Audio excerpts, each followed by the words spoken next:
राष्ट्रीय महामार्ग 751 वरील रामेश्वर फाटा येथे गुरुवारी रात्री 10 वाजेच्या सुमारास भीषण अपघात घडला। या अपघातात एसटी बसच्या धडकेत मोटरसायकलवरील तिघांचा जागीच मृत्यू झाला। पोलिसांनी दिलेल्या माहितीनुसार पुण्याहून सटाण्याच्या दिशेने जाणारी एसटी बस क्रमांक MH14 LX 7851 भरधाव वेगात येत होती।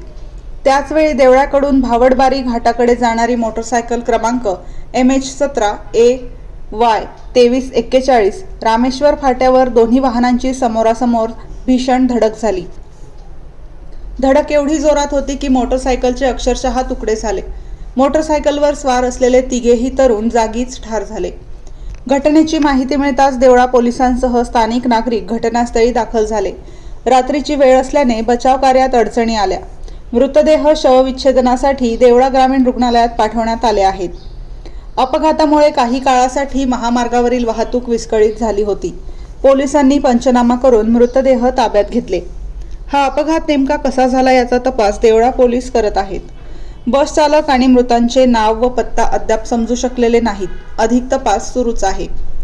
रात्रीच्या वेळी भरधाव वेगाने जाणारी बस आणि रामेश्वर फाट्यावर गतिरोधक नसल्यामुळे अपघात झाल्याचा प्राथमिक अंदाज वर्तवला जात आहे। या दुर्घटनेमुळे देवळा तालुक्यात हळहळ व्यक्त केली जात आहे। वृत्तसंकलन समाधान केदारे, कार्यकारी संपादक, देवळा।